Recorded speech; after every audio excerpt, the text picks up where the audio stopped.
C'est l'heure de l'info éco à présent avec l'INRIFI. Jusqu'où peut s'envoler le Bitcoin? Ce matin, son prix vient de battre un nouveau record. Plus de 35 000 $ pour un Bitcoin. Et sa hausse pourrait ne pas s'arrêter là. À long terme, la première des crypto-monnaies pourrait même atteindre les 146 000 $ le Bitcoin, selon une étude de la banque d'affaires JP Morgan. Alors comment expliquer cet engouement pour le Bitcoin? Peut-il concurrencer l'or comme nouvelle valeur refuge? On fait le point avec vous, Lynn. Bonjour. Bonjour Damien. D'abord, revenons un peu sur les origines du Bitcoin, le Bitcoin pour les nuls. Oui, quelques éléments de contexte. La naissance de cette crypto-monnaie, la plus importante aujourd'hui sur le marché, remonte à 2008, 31 octobre 2008. On est alors au lendemain de la faillite de la banque d'affaires Lehman Brothers, un mois et demi après. Le monde fait face à la plus grave crise financière et économique depuis celle des années 1930. Vous le constatez, il y a un recul net de la confiance dans le système financier mondial. Et c'est dans ce contexte-là que naît cette crypto-monnaie. L'objectif affiché du Bitcoin est alors d'effectuer des paiements d'une personne à une autre sans passer par un intermédiaire financier, sans passer par une institution financière. Il n'y a donc pas de banque centrale qui émet cette crypto-monnaie. À la place, il y a ce qu'on appelle une blockchain ou une chaîne de blocs. Il s'agit d'un système de registre décentralisé. On dit que ce système est décentralisé car il est présent en même temps sur des milliers d'ordinateurs qui sont connectés entre eux. C'est une sorte donc de fichier informatique qui va détenir toutes les informations sur les comptes en Bitcoin et qui va permettre de réaliser les transactions. Oui, une espèce d'autorégulation. Depuis, cette crypto-monnaie a connu une forte volatilité, mais alors la tendance en ce moment, c'est une véritable hausse. Oui, la tendance de long terme, si on voit depuis sa création jusqu'à aujourd'hui, si on trace une courbe, on voit que la tendance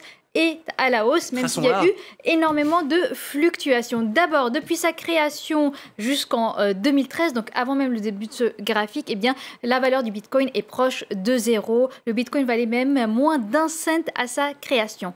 La valeur décolle d'abord une première fois en 2013, on est autour des 1000 $ le Bitcoin, mais le vrai moment où décolle la valeur de cette monnaie, c'est en 2017. Sa valeur est multipliée quasiment par 20, on atteint un sommet à 19 500 $. Mais à ce moment-là, il y a beaucoup de spéculation autour du Bitcoin. Cette bulle spéculative va éclater, on le voit, la valeur du Bitcoin va redescendre avant de remonter nettement, on le voit au cours de l'année 2020. La valeur du Bitcoin est alors multiplié par 4, plus 300%. On est dans un contexte d'incertitude lié à la pandémie de Covid-19. Les investisseurs cherchent à se tourner vers de nouveaux investissements et ils se tournent donc vers le Bitcoin. Et puis, en ce début d'année 2021, eh bien, on atteint aussi de nouveaux records. Un premier record battu dimanche, on était à près de 35 000 $. Et ce matin, nouveau record au-dessus des 35 000 $, à près de 36 000 $. On le voit donc, malgré la grande volatilité de ces dernières années, la tendance de long terme reste tout de même à la hausse. Comment est-ce qu'on explique cette hausse?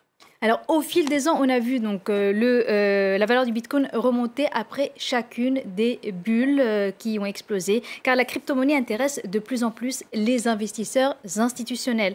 De nombreux fonds d'investissement ont acheté des Bitcoins, ont misé sur le Bitcoin, et les banques d'affaires ont commencé à prendre cette crypto-monnaie en considération dans leurs analyses. Ils ont commencé à suivre, elles ont commencé, ces banques-là d'affaires, à suivre le cours du Bitcoin. Les particuliers aussi sont de plus en plus intéressés par le Bitcoin. Ils profitent aussi des facilités qui leur sont offertes, des facilités de financement pour acheter du Bitcoin, parfois des fractions de Bitcoin, parce que mettre sur la table que ce soit 6 000 $ quand le Bitcoin valait il y a quelques années les 6 000 $ ou les 36 000 $ aujourd'hui, bien il faut les mettre. Donc on peut même se procurer des fractions de Bitcoin. Il y a des facilités pour cela et des banques en ligne proposent même par exemple d'y placer son épargne. On est bien loin aujourd'hui de l'image de Bitcoin comme objet de totale spéculation, même si bien sûr cette monnaie continue donc de fluctuer énormément. Et écoutez donc ce chef d'entreprise qui nous l'explique.